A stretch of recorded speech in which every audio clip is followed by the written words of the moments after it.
Hey everybody, it's Jeremy. Welcome back to the Slowest WAAAGH, where we are playing Tzeentch. It's turn 53. Got some stuff going on. It's a pretty chill turn. We did a Gnome Lore, found an Iron Cliff, and an Earthblood Seepage, which is really dope. This is 3 gems, 1 off the cliff and 2 off the seepage. So an extra 3 Earth gems, really nice. Did Voice of Apsu, did a Bowl of Blood, didn't find anything. Not the greatest blood hunting turn for us, but is what it is.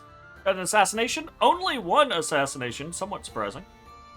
K-Knight Assassin coming after, this is the blind one, coming after an Acolyte. That's a dead Acolyte. Body Ethereal is, okay. Magic Weapon. Starfire, sure. You know, maybe if that had been 3 Starfires instead of a Body Ethereal and a Starfire. Oh, he's bleeding. No! No, he lived! He lived! Oh, God. So close. Ballin Godwoods. Godwoods is where we're heading. And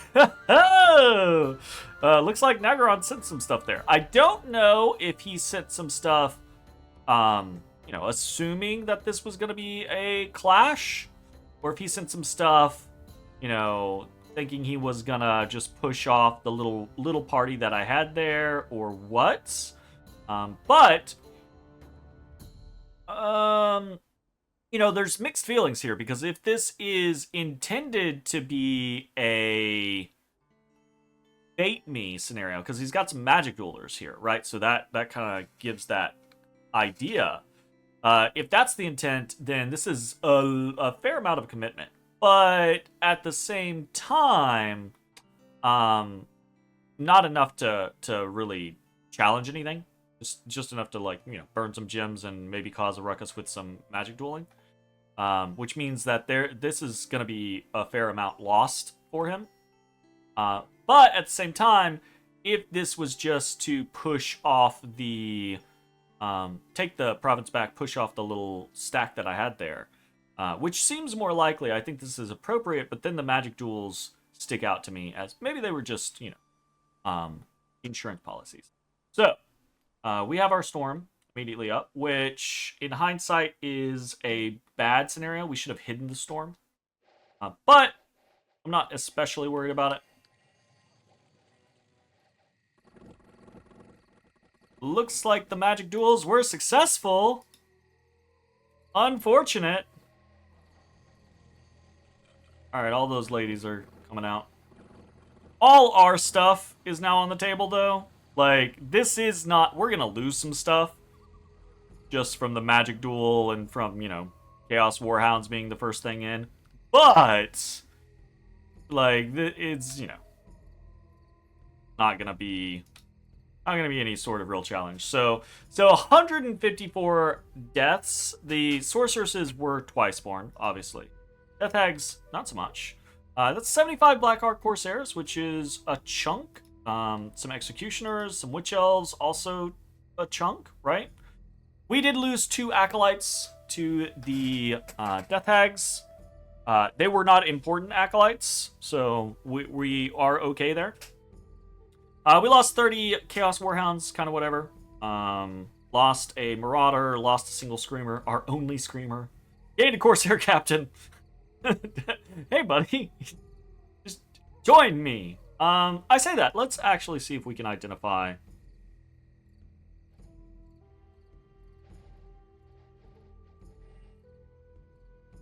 It's just so hard to try to, like, see which ones get popped. Something got popped.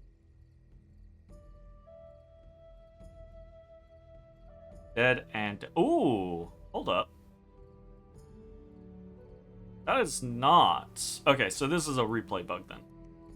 Yeah, this is a replay bug, because that is not the individual that dies. So I'm probably unlikely to find the correct scenario. So, did not lose a sorcerer, which would have been a bigger issue. Didn't lose a Daemon Prince, didn't lose a Sorcerer Lord, just lost 2 Acolytes and some Chaos Warhound. So that's a pretty big price to pay, right? They did burn gems. We have a lot of gems that we are carrying as backup. So, you know, the burning gems is punitive, but it's not going to stop us, right? But, you know, losing 150 units, and it would be one thing if the majority of them were corpse constructs, but, you know, that hurts somewhat. Like, I can see that being a thing. Or I can see that being somewhat painful. Not that I think it's going to matter too terribly much in the long run, but... We attack in Palia. We have our little group of cobbled together cavemen. And come on. We're up against so few troglodytes. And most of them are crippled. Come on. Come on. We can do it. Got that one. Oh, please don't piecemeal. Oh, are you kidding? Hey, we did it! Got really close. Unnecessarily close. Oh, we've finally taken back Palia. 6 gate, we get 5 blue, 5 pink, 3 screamers, and 1 flamer. Need 58 more secrets. Unexpected event in Walnut Woods. We get a magic sight as a spiritual leader of the wolf tribe. Reveals a sight to us. It's a +1 nature. Drear Caverns, we lose Dominion there, and that sucks. Hot Hollows, we get 3 nature gems, and Middenheim, we get some turmoil and unrest. Great. Great. Great. Great. We discovered a lot of stealthy units. An imp, another imp, another imp, another imp, another imp, another imp, a monster boar that was apparently causing trouble in Godwoods, and K-Knight Assassin. Hello, buddy. Hey. Oh, well, we lost a doggo. Oh, hey. Didn't lose that doggo. We did lose 3 doggos.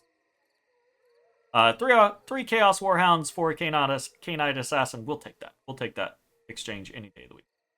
We lose one of our Adepts of Pure Phlegaton from disease.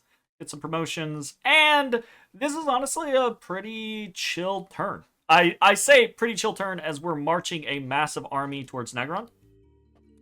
We have done up bodyguards on a lot of units. Not all units, but we've done up bodyguards on a lot of units. We have shifted things around a little bit. We've got some stuff in the back. Just kind of like adjusting how exactly things were sitting. After the fact, I've been warned about the theoretical way that magic duel works, and we'll probably discuss that next turn.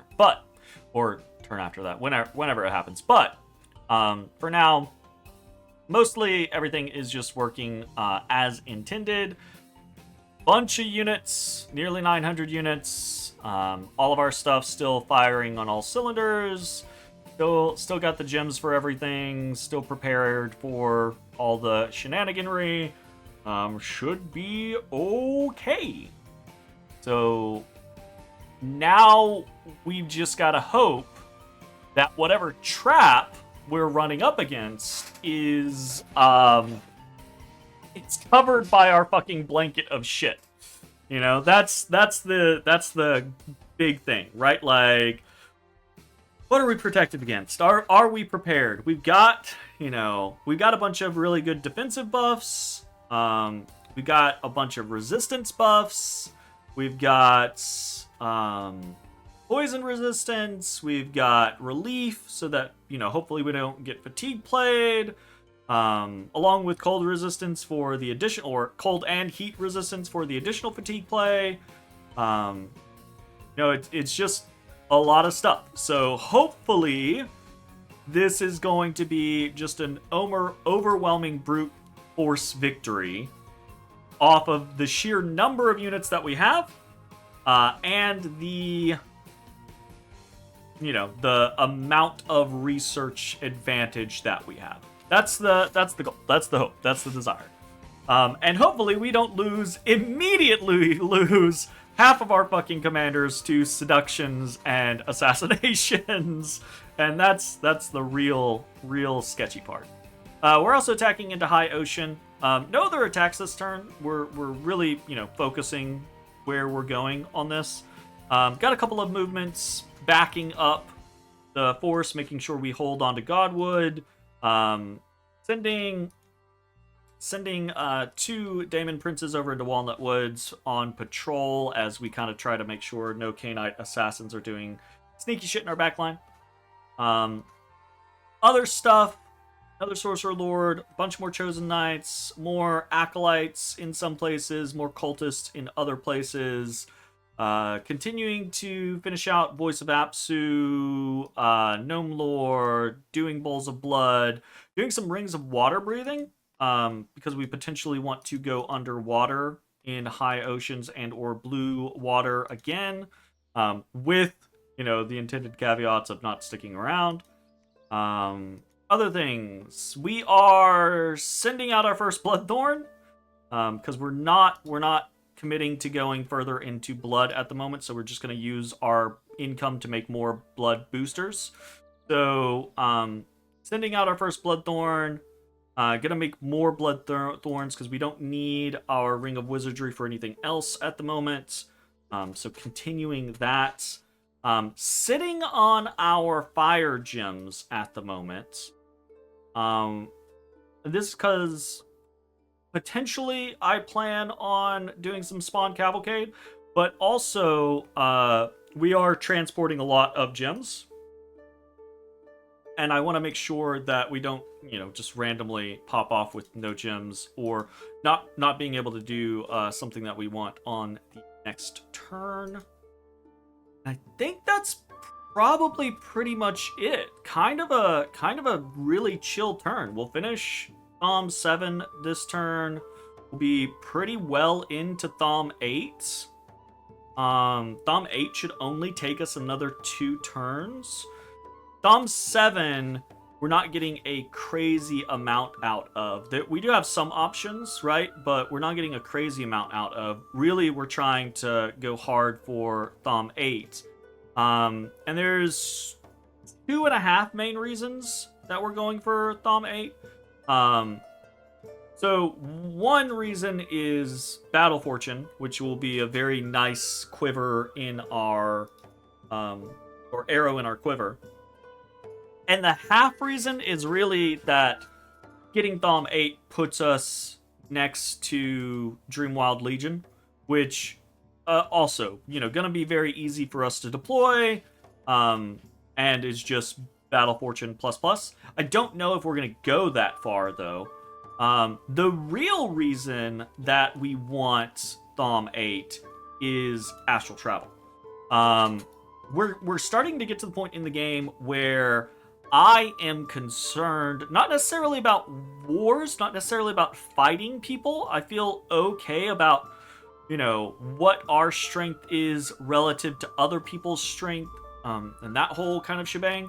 I'm starting to get concerned that other people might go for, go for the win, right? Like try to get enough thrones.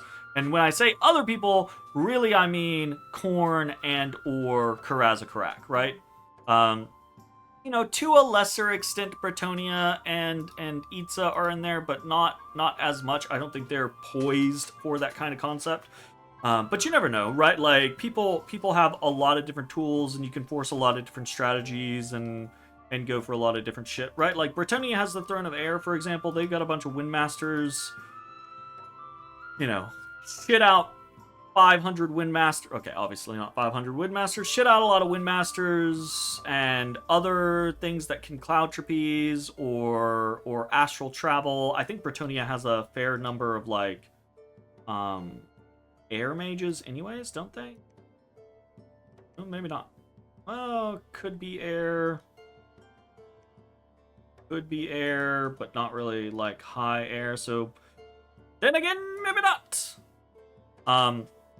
But, options, ideas, etc., etc. The big concerns for me being Khorne and Karaz-a-Karak, primarily or in combination because of their strength and their positioning, right? So Karaz-a-Karak, right, has 3 thrones.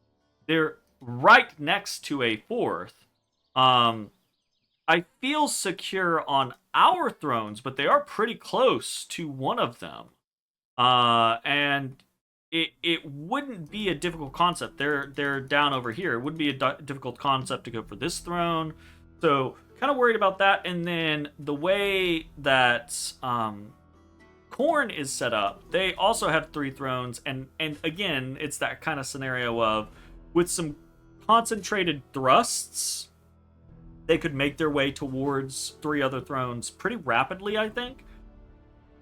And what I'm really concerned with is I'm concerned, I think Namor might be a target, but I think I am probably not a prime target for going for thrones. And that in and of itself is an issue, because if I am a prime target, then I can defend myself. But if other people are targeted for their thrones, then I need to be able to respond in some way. And for me, astral travel is that answer, right? So astral travel is somewhat challenging for us to cast. It's not a complete freebie, but we can do it immediately with our god, right, who does have good leadership and can carry a lot of stuff with them. And then taking pretty much any sorcerer lord, right, comes with Astral 3. So we just got to boost twice, and we have some options there, right? We've got, crowns, Starshine skullcaps, right, type of scenario, which the sorcerer lords can wear. We can do the coins of meteoric iron, right? We got stuff like the ring of wizardry, etc., etc. So, sorcerer lords and every daemon prince also qualifies in that same kind of vein, except it's harder to do with the daemon princes because the daemon princes can only wear crowns and laurels, and the Starshine skullcap does not count. So we got to be careful about what we have, where we have, etc., etc. So we're kind of trying to be prepared for that potentiality, in that kind of vein. And so those are the 2.5 reasons that we're really going. We kind of have a third-ish reason, but it's a reason that I'm not committed to yet. I am toying with the idea, but I'm not committed to it yet. And that is, I've been trying to think about what the fuck is our overall game plan in the long run, right? Because I feel confident about a war against Nagaron. I think Nagaron is gonna bloody us a little bit, but I think where we're at, we'll be able to sustain the losses and it'll be fine, right? But after that, I don't necessarily know what the fuck our plan is. We have 2 thrones. If we get the majority of Nagaron's land, right, there is a throne here in Siboria, throne here in Greenwoods, and then obviously the 2 thrones that we already border with Karaz-a-Karak, and these 2 other thrones we're close to. So if we take Nagaron's territory, we are setting ourselves up to potentially be in a good place to do what I was just talking about, right? So astral travel is both an offensive and a defensive tool for us in that kind of scenario. But if that situation doesn't come to fruition and this kind of stagnates for a while, we have a decent glamour income. And I would not be afraid to alchemize a bunch of gems in order to do something like Dreams of the Awakening God. And so this would need to be a long-term play, because one, it takes Glamour 8 in order to cast that, and we cannot do that out of the gate. That's and by out of the gate I mean just by putting basic boosters on someone. This is going to be challenging for us to accomplish. We're going to need to boost and or use a fair number of item boosters in order to accomplish this goal. Because I think the highest we get out of the gate is Glamour 3. We gotta find 5 levels. And a couple of those are really easy levels, and then a couple are way harder. Trying to like bootstrap ourselves into like elemental stat or not stabs, robes of wizardry. But in order to do that, we really need to kind of like bootstrap ourselves into staves of elemental mastery. And there's a whole like tech tree for us to kind of like try to climb up to be able to cast something that is Thaumaturgy 8. Now, obviously, we could just boost in Thaumaturgy to make it easier, and we will, in fact, probably need to boost at least once from what I think I'm kind of planning. But we want to boost in Glamour as little as possible because that is taking away from the Glamour gems that we would potentially be putting into something like Dreams of the Awakening God. And Dreams of the Awakening God is the type of thing that if you're going to cast it, the intention is you're putting it up with as many gems as possible, and everyone is going to try to take it down, because otherwise it can in the game, right? In theory. So this is something I've been thinking about, but I don't know that it's makes sense for us to go to, right? I don't know if we're gonna get enough bang for our buck. So an alternative concept is just Master and Slave, right? Master and Slave is something that we can put up in basically every battle. The issue, of course, being that typically you want Master and Slave firing off as soon as possible for it to have the biggest effect. So we could fire this easily just on like a Sorcerer Lord with a Communion, and it could still be effective from that Sorcerer Lord by putting pin gear up, and with the fact that we have a penetration bonus in our Bless for that very purpose, right? So Master and Slave is also on the docket. And then, of course, there's Village, right, who is a innate spellcaster, so we can do the whole, like, time stop, Master and Slave situation with him, with pin gear, but in order to accomplish that, we've got to do a lot of boosting. So that is a different kind of concept. We haven't gotten as much Astral as I would want, but I've been considering going for Master and Slave, and then is time stop. So we're already prepped to snag time stop as well, right? Though I guess you don't really have to go for. Oh well, the purpose of going for time stop is to make sure. Does it matter if you have an innate caster though? Would you need to time stop if you have an innate caster doing? Don't think you do. All right. Anyways, that's something that I'm not 100% about. I'll check into later. But we got a bunch of different things on the table, right? Is what I'm trying to say. We've got a bunch of different potential options and or optimizations, because we're talking about some really high level potential in-game plays. We've still got probably at least 5 to 10 turns of this war if things go well for us, right? That's assuming no one else gets involved. Nagaron doesn't pull some weird crazy shit on us, etc., etc. So I'm trying to be cognizant of what our next steps are without being egotistical, right? So yeah, we'll see how it goes. Anyways, let's check our Dominion. We've got 1, 2, 3, 4, 5, 6, 7, 8, 9, 10, 11. That's nice already. 12, 13, 14 looks like this turn. So, little tick up from last time. Pretty nice. Hey, there's Orion hanging out. How's it going, Orion? Some of our deep cultists really aren't doing as much as we would want them to. And we've been doing this game with Karaz-a-Karak for a while where they're trying to hunt down our cultists, so we're trying to sneak them around and out and shit like that. It's not going super great for us. It's not going horribly, but it's not going super great for us. They've built a lot of temples, and they got a lot of people marching around, patrolling out our shit, so... Dreamwild Legion would be really cool. Another thing that I've kind of been looking at, though,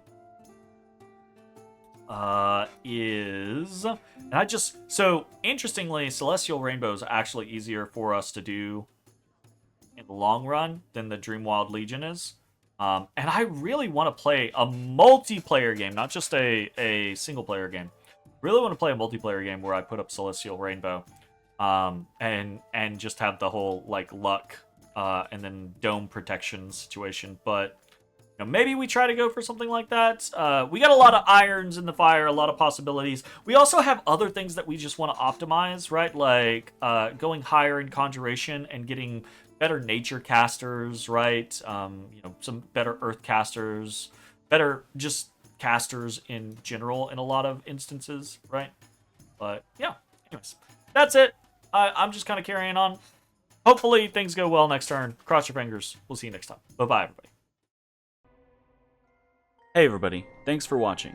If you enjoyed the video, consider leaving a like, commenting, or subscribing. It really helps me out. If you'd like to see me live, head over to my Twitch at twitch.tv/thedistanthorizon.